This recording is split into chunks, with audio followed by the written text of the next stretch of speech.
Hello everybody, my name is Carla and you have reached my FlossTube channel, Carla being crafty. I'm doing an extra little demo video for you today on how to do a loop start using one strand of floss.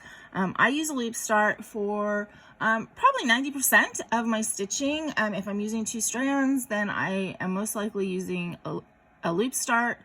Taking one long strand, folding it in half, and doing a loop start with that.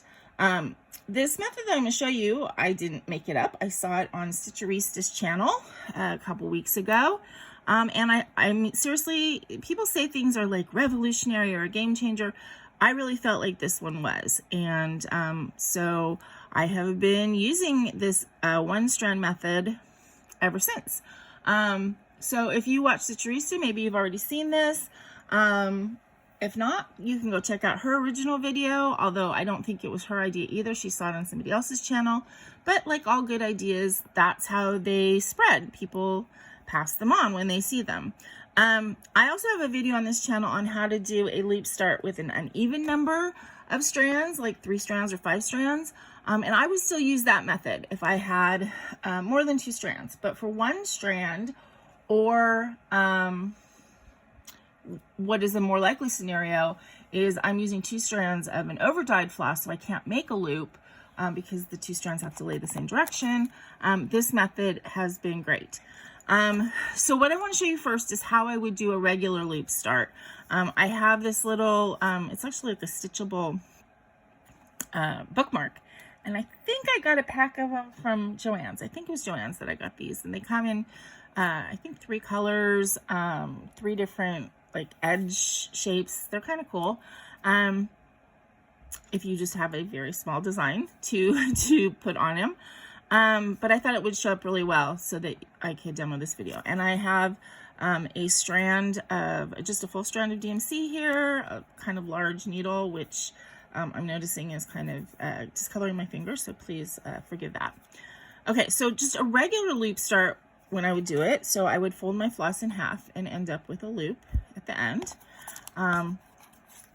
And I would go down in my top corner,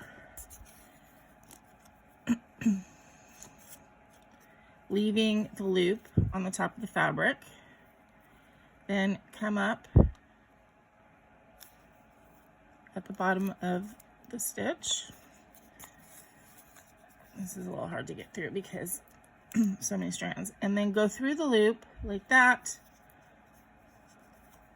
go back down into, sorry, yes, as I said, very difficult to pull through with this much thing, and then go through, pull the loop through, and then you have your first stitch, or your first leg actually, and then you would cross your stitch.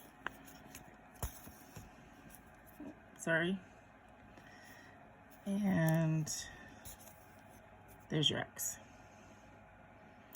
So that's a regular loop start when you actually have a loop. However, this revolutionary thing is, how do you do that? How do you get that ease and that cleanness on the back and everything when you only have 1 strand, or you have 2 strands that you cannot double? Okay, so for this method, it's very simple. I go over like 2 or 3 stitches from the first stitch I want to do. And I go down and leave a little bit of a tail.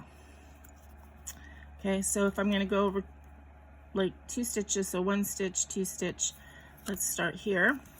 Come up in the top. So this is where I would normally go in with my loop, right?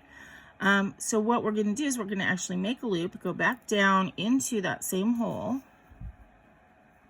leaving your little loop. Oops. Come up, go through the loop, pull it taut, go back down in the hole. So this is like a regular normal loop start that you're used to. Pull the loop through, finish your stitch. Now I should point out, I I do complete stitches all the time. I don't do like rows of half stitches and then go back. But I think it would still work even with that method. Then, so on the back, you have this little bit of a tail here. And the reason that I've done it a couple stitches over is because then when you go over it, you're locking that little bit of a tail in. And before I complete the stitch where that tail's coming out, I just snip it.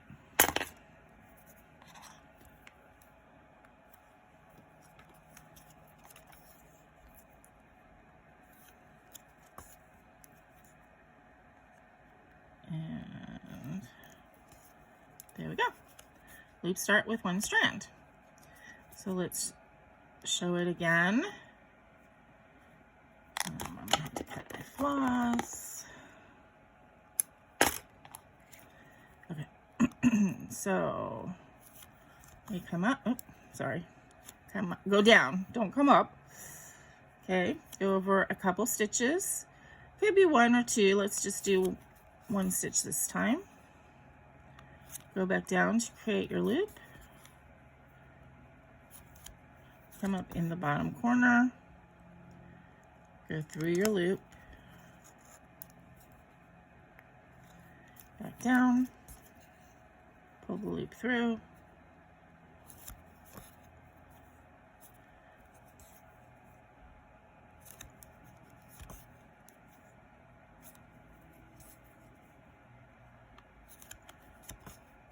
Loop your stitch, snip your tail,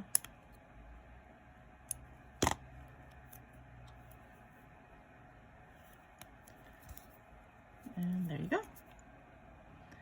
So for me, this really has been sort of a revolutionary game changer type of tip.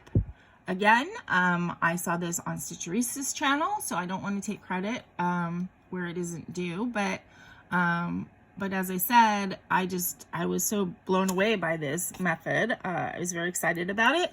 As I said, I have a video on how to do a 3-strand loop start, and I would use that method for 3 strands still. I would just use this for 1 or for 2 stitches with an overdyed floss.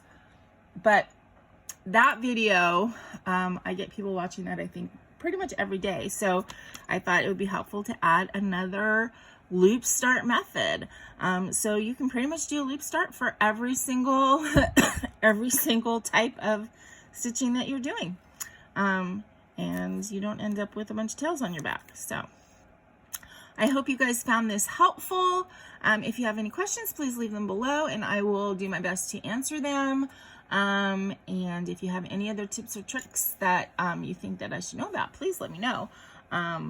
Yeah, I hope you guys enjoyed this. And until I see you again, please remember to be content, be kind, and be crafty. Bye-bye, everybody.